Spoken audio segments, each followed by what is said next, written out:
Students, आज के class में आपका वेलकम है। और आज के क्लास में हम लोग इलेक्ट्रिक फ्लक्स यानी विद्युत फ्लक्स के आधारित विद्युत फ्लक्स पर आधारित कुछ प्रश्न देखेंगे, हल करेंगे। तो देखिए, सबसे पहला प्रश्न ये है कि फिगर ए तथा फिगर बी में दिए गए सतह LMNO से होकर गुजरने वाले फ्लक्स का मान निकालें, यानी विद्युत फ्लक्स का मान निकालने के लिए कह रहा है। अब देखिए, फिगर ए यहां पर इस तरह से आपको दिया हुआ है। फिगर ए दिया हुआ है, यहां पर कोई सतह है LMNO, कोई सतह है, इस तरह से कोई सतह है और इसका जो क्षेत्रफल सदिश है वो इस तरफ यहां से और ठीक इस तरफ है, यानी Z के डायरेक्शन में दिया हुआ है। ठीक है, यानी यहां पर आपको एरिया सदिश दिया हुआ और इससे जो विद्युत क्षेत्र की रेखाएं पास कर रही है वो इस तरह से पास कर रहा है, यहां से इस तरीके से। और इसका मान आपको दिया हुआ है 4 न्यूटन पर कूलम, और एक किस दिशा में, आई कैप की दिशा में। और यहां से यहां तक की जो दूरी है वो है आपको यहां से यहां तक, ये है 2 मीटर, और यहां से यहां तक भी कितना है, 2 मीटर। अगर इस तरह से दिया हुआ तो आपको निकालना क्या है, विद्युत फ्लक्स निकालना है, फ्लक्स का मान निकालना है, विद्युत फ्लक्स निकालना है यहां पर।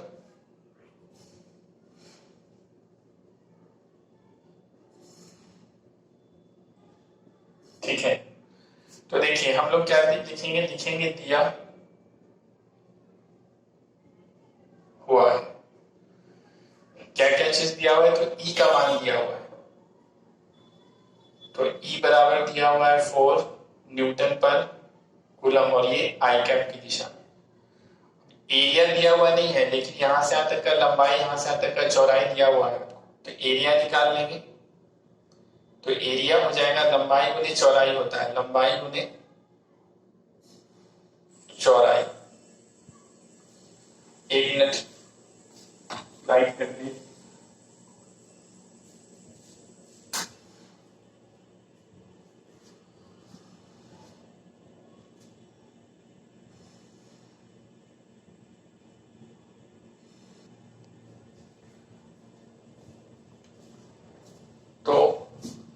यहां से हम लोग का एरिया हो जाएगा, लंबाई दिया हुआ है 2 और चौड़ाई भी 2, तो ये हो जाएगा मीटर स्क्वायर। और दिशा किधर होगा, तो ये है Z की दिशा में, तो X डायरेक्शन की दिशा को हम लोग एकांक सदिश आई कैप से, Y की दिशा को हम लोग एकांक सदिश J कैप से, और Z की दिशा को हम लोग एकांक सदिश K कैप से सूचित करते हैं। तो यहाँ पर लिखेंगे हम लोग K कैप, क्योंकि ये जो क्षेत्रफल है उसका जो क्षेत्रफल सदिश है वो Z की डायरेक्शन में, यानी कि इस तरीके से। Z के डायरेक्शन का मतलब क्या होगा, Z डायरेक्शन यहाँ पे दिखता है इस तरह से, लेकिन वास्तव में ऐसे होता है।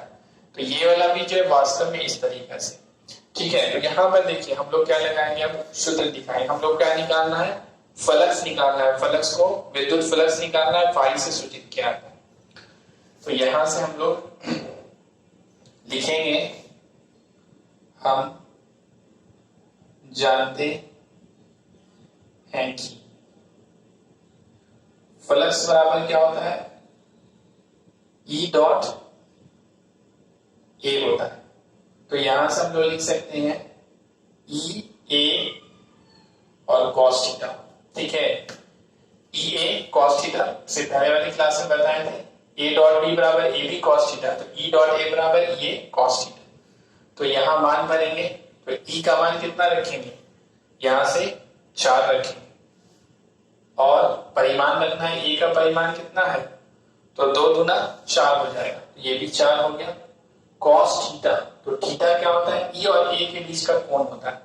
तो आप देखिए यहां पर E क्या है, आई कैप यानी इस दिशा में, यानी इस तरह से, ये तो इस तरह से ई इस दिशा में और ए किस दिशा में, जेड की दिशा में, और जेड जो होता है वो ऐसे होता है। इसका मतलब ये जो है वो ऐसे ऐसे, तो ऐसे होने का मतलब ई जो है वो इस तरफ है और क्षेत्रफल सदिश इस तरफ है, तो दोनों के बीच का कोण कितना बन रहा है, यहाँ पे 90 डिग्री बन रहा है।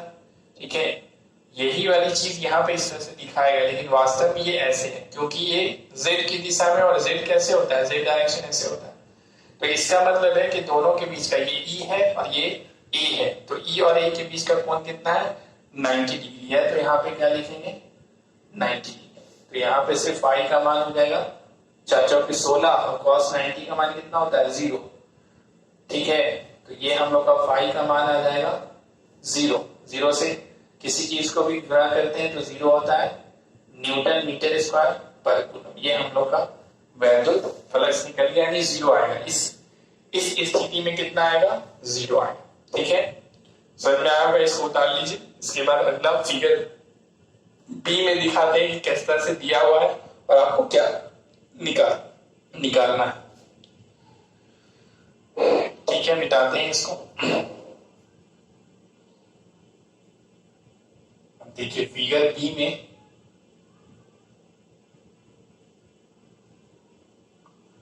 आपको दिया हुआ है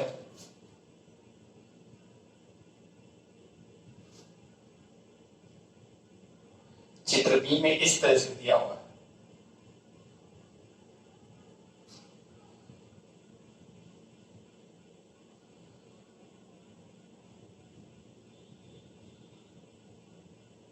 और यहां से यहां तक ये है 2 मीटर और यहां से यहां तक भी कितना है, 2 मीटर।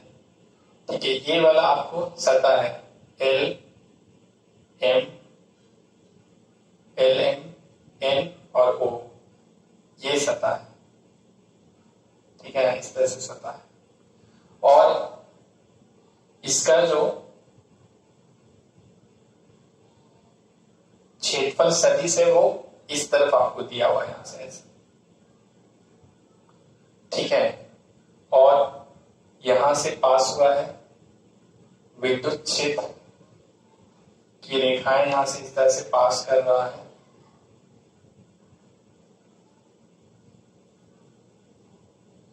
ये इसका मान आपको दिया हुआ है 4 न्यूटन पर कूलम और ये किस दिशा में, आई कैप यानी एक्स दिशा में। तो अब आपको निकालना है कि इस सतह से कितना वैद्युत फ्लक्स होगा। तो बहुत आसान है ये। सबसे पहले देखें क्या क्या चीज दिया हुआ, तो दिया हुआ है ई का मान दिया हुआ है 4 न्यूटन पर कूलम आई कैप। ए का मान दिया हुआ, ए का क्या होता है, लंबाई गुने चौड़ाई, तो 2 गुना 2, तो 2 गुना 4 मीटर स्क्वायर हो जाएगा। और ये किस दिशा में है, ये देखिए इस दिशा में, यानी एक्स की दिशा में। किस दिशा में है, ये भी एक्स की दिशा में है। तो एक्स की दिशा के लिए क्या सूचित करते हैं हम लोग, एकांक सदिश आई कैप। तो यहाँ पे आई कैप हो जाएगा, सिर्फ यही बदल जाएगा। तो हम लोग को वैद्युत फ्लक्स निकालना है, तो यहां से लिखेंगे phi equal to e dot a, तो phi equal to a cos theta. अब थीटा किधर होगा, थीटा कितना होगा, ई और ए के बीच का कोण को हम लोग थीटा कहते हैं। तो यहाँ पर ई जो है वो इस दिशा में, यानी एक्स की दिशा में, और ए भी किस दिशा में है, वो भी एक्स की दिशा में। तो दोनों सेम दिशा में, समान दिशा में। तो समान दिशा में अगर होगा तो दोनों के बीच का कोण कितना होगा, 0 डिग्री हो जाएगा। ठीक है, दोनों समान दिशा में, यानी इस तरह से दोनों समान दिशा में, तो कितना डिग्री हो गया, 0 डिग्री। अभी कितना है, 90 डिग्री है, और ये घट के कितना हो गया, 60 डिग्री, और घटाएंगे तो 30 डिग्री, और घटाएंगे तो 20, और घटाएंगे तो 10, और घटाएंगे तो 5 3 2 1 0 0 डिग्री हो गया। यानी दोनों अगर एक ही दिशा में है तो कितना होता है, 0 डिग्री हो जाता है। तो यहाँ पर हम लोग क्या लिखेंगे, थीटा का मान यहाँ पे भरेंगे 0 डिग्री। तो यहाँ पे हो जाएगा cos 0 1 हो जाए, तो यहाँ पे हम लोग का मान हो जाएगा 16 न्यूटन मीटर स्क्वायर पर कूलम हो जाएगा। तो इस तरह से भी ये भी आंसर आ गया। तो यहाँ पर क्या देखना रहता है कि ई का मान कितना दिया हुआ है, ए का मान कितना दिया हुआ है, और थीटा कितना दिया हुआ है। थीटा कितना है, यानी ई और ए के बीच का कोण कितना दिया हुआ है, तो आपसे क्या होगा, वो निकल जाएगा। तो इस तरह से क्या किया जाता है, प्रश्न को हल किया जाता है, प्रश्न का हल, प्रश्न को हल कहते हैं। इसके बाद हम लोग अगला प्रश्न देखते हैं। अगर आपसे कह रहा है कि फिगर ए में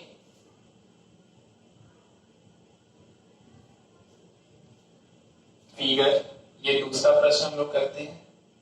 अगर आपको प्रश्न लिखा हुआ है कि फिगर ए में दिए गए सतह एल एम, दिए गए सतह और सतह क्या दिया हुआ है,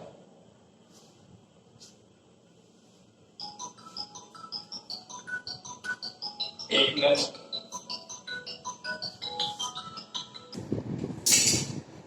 तो स्टूडेंट हम लोग अब दूसरा प्रश्न देखते हैं, विद्युत फ्लक्स पर आधारित प्रश्न। तो अगर आपको दिया हुआ है कि फिगर ए में सतह 1, 2, 3, 4, 5 तथा 6 से होकर गुजरने वाले विद्युत फ्लक्स का मान निकालें।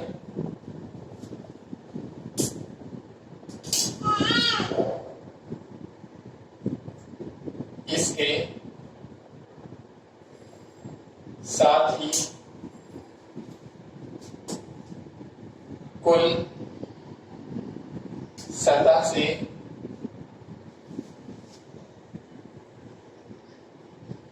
विद्युत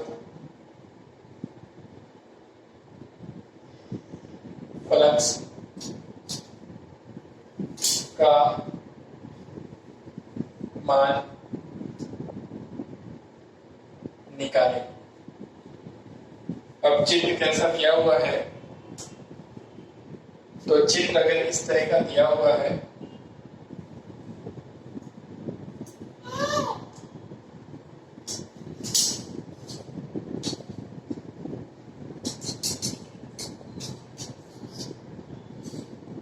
अगर आपका चित्र दिया हुआ है इस तरह का,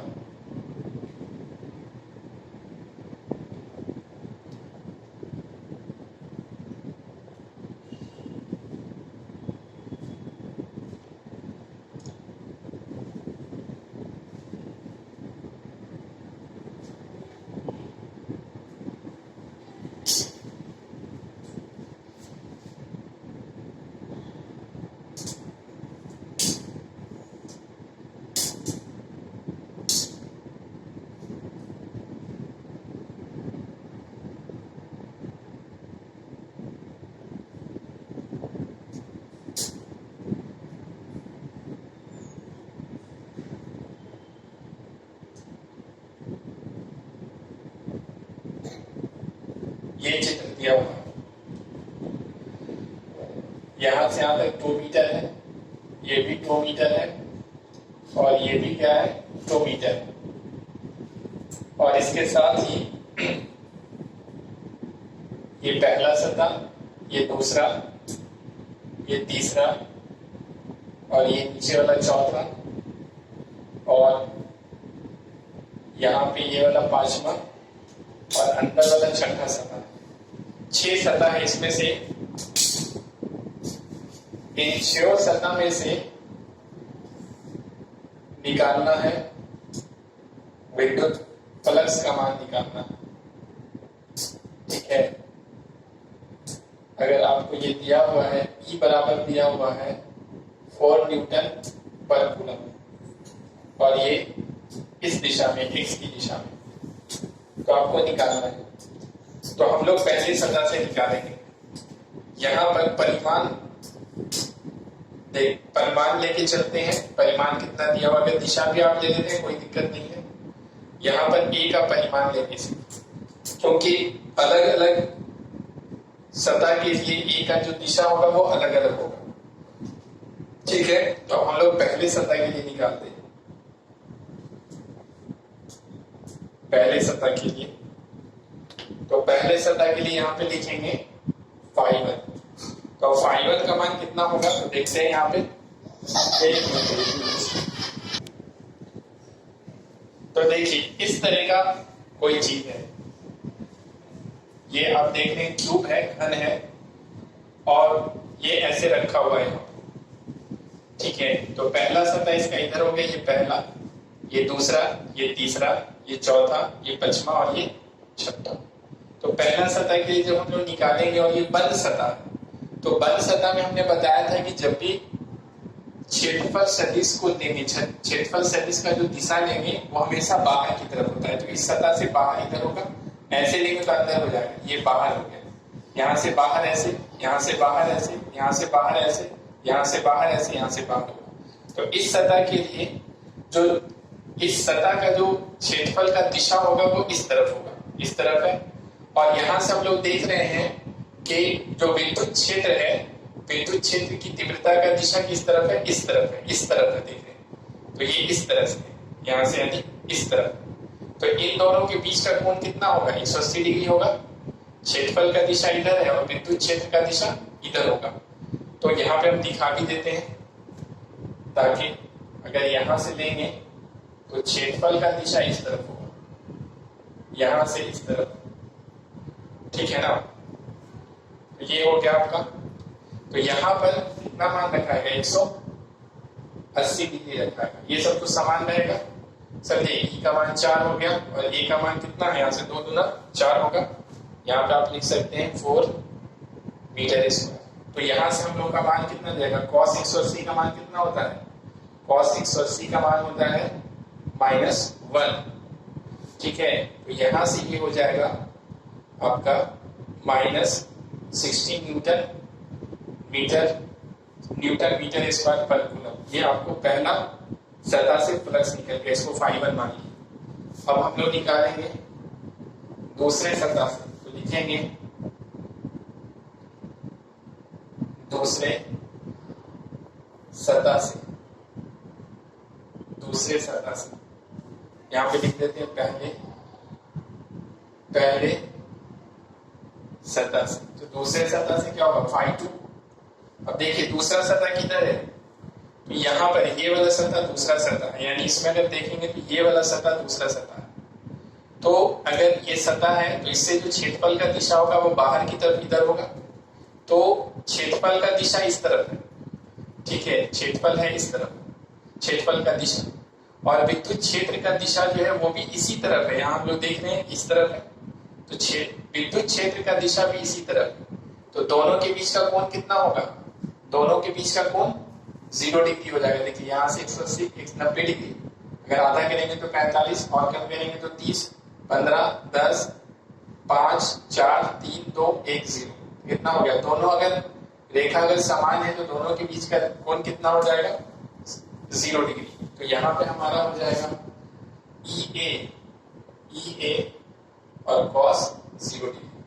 तो यहाँ से हम लोग लिखेंगे φ2 बराबर हो जाएगा EA। तो E का मान 4 है और A का मान भी 4 है। cos 0 कितना होता है, 1। φ2 बराबर हम लोग आ गया 4 चौके 16 न्यूटन मीटर स्क्वायर पर कूलम। अब तीसरे सतह से निकालेंगे, तीसरे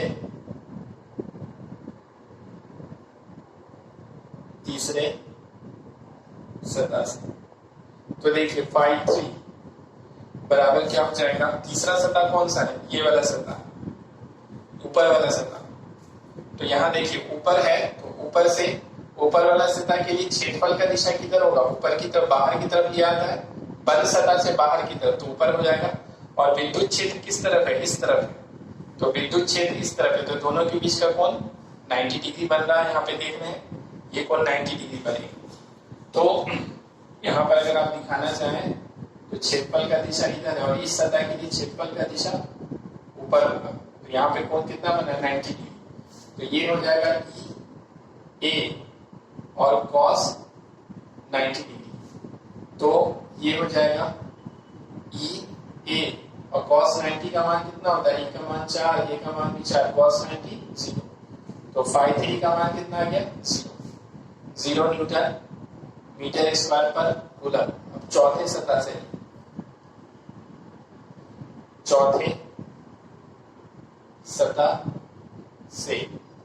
तो यहाँ φ4 निकालेंगे तो ये हो जाएगा E A और cos थीटा देखते हैं। चौथा सतह किधर है, ये नीचे है। तो नीचे अगर होगा तो यहाँ से क्षेत्रफल का दिशा बाहर की तरफ ये हो जाएगा, तो यहाँ पर कितना कोण बन रहा है 90 डिग्री। ये ई का दिशा इधर है और क्षेत्रफल का दिशा इधर, तो 90 डिग्री। तो इसका मान भी कितना हो जाएगा cos 90। तो cos 90 अगर हुआ तो ये पूरा 0, तो इसका मान कितना आएगा 0 न्यूटन मीटर स्क्वायर पर कूलम। लिखेंगे इसी प्रकार फ्लक्स पश्चिमा सतह से जो फ्लक्स है उसका मान निकालेंगे। तो पश्चिमा सतह किधर है, तो ये आगे वाला सतह है, यानी ये वाला सतह। तो इससे इस सतह के लिए दिशा यानी क्षेत्रफल का दिशा बाहर की तरफ ऐसे होगा और विद्युत क्षेत्र है इस तरफ। तो फिर दोनों के बीच का कोण कितना बन रहा है, यहाँ पे 90 डिग्री बन रहा है। तो यहाँ पर इसके लिए भी क्या होगा, फ्लक्स का मान 0 डिग्री हो जाएगा। तो cos 90 का मान कितना होता है 0, तो ये कितना हो जाएगा आपको 4 × 4 और ये 0, तो ये भी आ जाएगा 0 न्यूटन मीटर स्क्वायर पर कूलम। इसी प्रकार छठा सतह के लिए, छठा सतह से जो फ्लक्स होगा, तो छठा सतह किधर है, छठा सतह आपको अंदर वाला है, ये वाला सतह, यहां से ये वाला सतह, तो ये वाला सतह अंदर वाला इधर है, ये इधर है अंदर। तो इस सतह के लिए जो क्षेत्रफल का दिशा होगा वो इस तरफ होगा, यहाँ से ऐसे आप देख सकते हैं इस तरफ, और विद्युत क्षेत्र की दिशा किधर है, इस तरफ है। तो यहाँ से आप देखिए फिर कोण कितना बन रहा है दोनों के बीच का 90 डिग्री बन रहा है, देख सकते हैं। तो इसके लिए भी क्या हो जाएगा ई ए और cos 90 डिग्री, तो इसका मान हो जाएगा 4 × 4 और cos 90 का मान 0, तो ये भी आ जाएगा 0 न्यूटन मीटर स्क्वायर पर कूलम। तो हर सतह से निकल गया, पहले से, दूसरे से, तीसरे से, चौथे, पचवां और छठा से। अब कुल सतह से अगर निकालेंगे तो लिखेंगे कुल सतह से फ्लक्स। तो कुल सतह से फ्लक्स को मान लेंगे फाई, तो ये सबको जोड़ देंगे φ1, पहले सतह से, दूसरे सतह से जो फ्लक्स होगा, तीसरे से, फिर चौथे से, और फिर पचवां से और छठा से, सबको जोड़ते चले जाएंगे। तो फाई बराबर पहले सतह से कितना आया है, तो पहला सतह से आया -16, यहाँ पे लिखेंगे -16 प्लस, दूसरे सतह से कितना आया, तो +16 आया, तो 16, तीसरे सतह से कितना आया, तो 0 आया, तीसरे से भी 0 और चौथे से भी 0, पचवां से भी 0, छठा से भी 0, यहाँ पे लिखेंगे 0 0 0 और 0, ठीक है। सब सतह से 1 2 3 4 5 6 सतह हो। तो अब देखिए फाई का मान कितना होगा, +16 -16, तो ये भी 0 हो जाएगा, तो 0 न्यूटन मीटर स्क्वायर पर कूलम। तो कुल सतह से निकलेगा, यानी कुल सतह से अगर कहेगा तो एक एक करके जो हम लोगों ने निकाला है वो सब निकालने के बाद क्या करेंगे, सबको जोड़ देंगे, तो कुल सतह से हमारा निकल जाएगा विद्युत फ्लक्स निकल जाएगा। तो इस तरह से फ्लक्स निकाला जाता है। आज की क्लास में इतना ही रहेगा, अब इसके बाद हम लोग अगली क्लास में इससे आगे बढ़ेंगे। उम्मीद करते हैं कि आपको समझ में आया होगा। आप इन सबको अपने कॉपी पर उतार लेंगे, प्रैक्टिस करेंगे और एनसीईआरटी का प्रॉब्लम आप बनाएंगे तो आपसे आगे का प्रॉब्लम अब बनेगा। Okay, thank you.